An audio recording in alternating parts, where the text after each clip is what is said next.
welcome to CNBC TV 18. I'm Malvika Jain. I am in New York, and I have with me Piyush Goyal, the Minister for Coal, Renewable Energy and Power. Mr. Goyal, welcome to CNBC TV 18. My first question to you is that today is Earth Day. India has signed a historic agreement, the Paris Agreement, which is probably the first legally binding agreement to combat climate change that has been signed by a majority of the world economies. But in the midst of all this, do you think the commitment of the United States has been up to expectations? Of course, had it not been for the United States, China and India, this agreement probably wouldn't have seen the light of the day. Well, I'm sure each country has determined what best they can contribute to this challenge of climate change. The United States has made certain commitments. They have their own domestic politics, which they have to navigate and handle. But as far as India is concerned, we stand very committed to our intended nationally determined contributions. In fact, we are confident we'll exceed that. And for us in India, this is not a matter of what the world wants or what other countries are asking of us. It is an article of faith for Prime Minister Modi, for his government, and for the people of India. So we are doing it out of a conviction that we are globally responsible world citizens, and we want to do this as a part of our effort to leave behind a clean and green planet for the next generation. But do you feel skeptical, given the political environment in the United States at this point in time, if the Republicans come to power, this agreement may actually just fall back upon, because without the United States being on board, let's be practical, there is no point of having this agreement. No, I don't agree with that. At the outset, I would not like to interfere in any other country's domestic politics. Certainly. They are free to decide. The people of the United States understand what is good for them and understand what is good for the world, and will, I'm sure, take the right choices. But in a global effort where over 190 countries have come together, I don't think any one country will determine the success or failure of this entire initiative, and I'm certain that the world working as one will make this effort successful.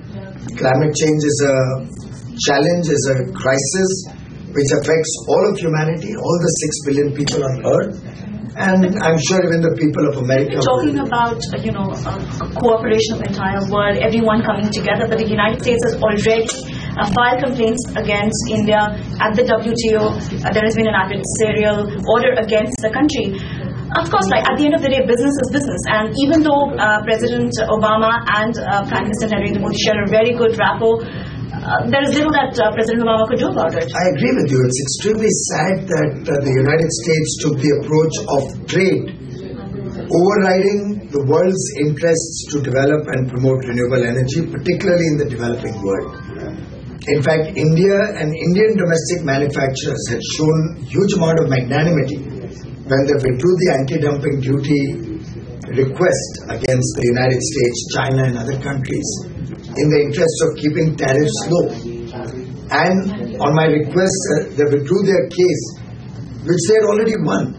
We would have, on 22nd of August 2014, India would have imposed anti-dumping duties on China and the United States. But are you going to do it now? You will try to file 16 complaints against No, of course, the United States is already having 16 programs that their states are running, so where they have domestic content requirements for procurement. Right.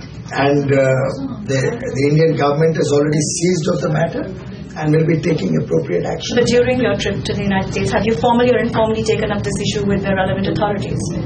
I don't have to take up anything with the relevant authorities. They have won a case. We have already filed an appeal against that. And but the trade ones that you want disputes to may go on. That will be an independent matter for the Indian government to decide. So in the interim, are you planning to make any changes to India's solar mission? I can reassure every domestic manufacturer in India that this government stands committed to support every single manufacturer's equipment that comes out of India. We will continue our support to domestic content requirement and for suppliers of equipment domestically. On the contrary, we are coming out with new policies to further encourage domestic manufacturing, and we'll be incentivizing more and more people to set up domestic capacity in the days to come. I don't see any immediate change. We are in appeal, and till such time as the appeal is decided, I don't see any change in our domestic. Now, another commitment that you've made is that by 2019, by the end of 2019 or 2022, all the villages, all the households in India will get electricity. There's another commitment that you're making, that you're going to be bringing down the carbon footprint of the country. Aren't the two things contradictory? And in case you want to achieve that and you want to move away from sources of energy like coal to more renewable sources of energy, have you received any definitive confirmation, or have you entered into an agreement to get access to technology which will actually be necessary? I think it is important for your viewers to know that the carbon intensity is the figure that is most important. Okay. The carbon intensity per unit of GDP of an economy. The United States, most of Europe, Japan, now even China, Australia, these are economies which are slowing down. These are economies where economic growth and GDP growth is not very significant.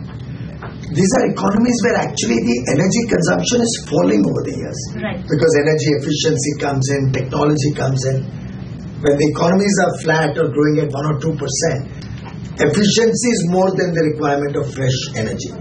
Therefore, their energy consumption being either flat or on a lower falling trajectory, when they talk of reducing the carbon intensity per unit of GDP, they're actually talking of absolute reduction in the carbon intensity. What about India? In India, it's a growing economy. I suspect we'll be growing in double digit very soon, and that double digit growth will sustain for decades in the years to come, given the sheer aspirations of a billion people. But what about technology transfers? Will you be able to manage technology? I'll respond to that. And looking at the energy demand in India, we see the energy demand moving up from the current 1.1 trillion units to between 3.5 and 4.5 trillion units by 2030. Right. That's a growth of nearly 3.5 to 4 times. Now, with this kind of exponential growth in our energy consumption, what we are talking of is reducing the carbon intensity per unit of GDP. Today, India's GDP is about $2 trillion.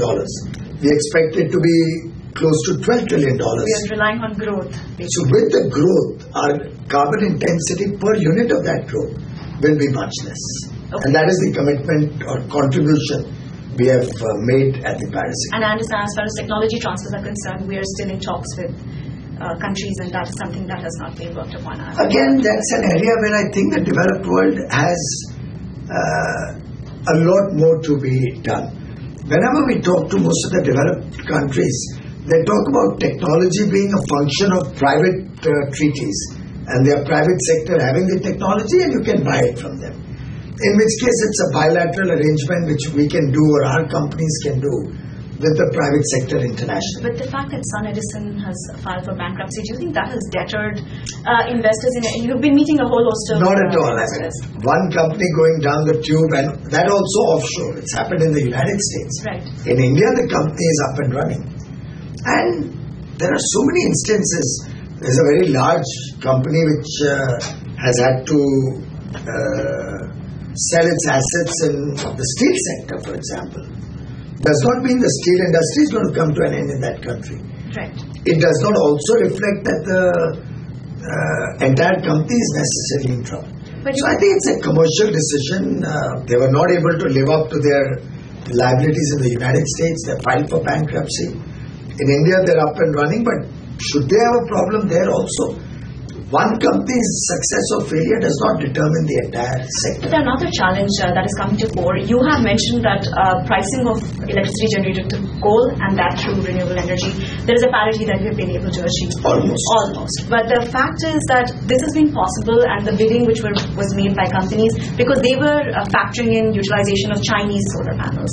But if you were actually to use high quality solar panels, the sense from analysts and experts is that it cannot be less than 6 rupees. Madam, that is a conjecture that analysts may have. I have done a transparent, equal opportunity bidding. All bidders are good, reputed private sector companies. Most of these analysts and the media keep telling us that reform your sector, privatize your sector. I suspect you have full faith in the private sector. I'm not saying that. I'm just or saying let's say the analysts have faith in the private sector. So it's the private sector which has bid these prices. I have not bid for that.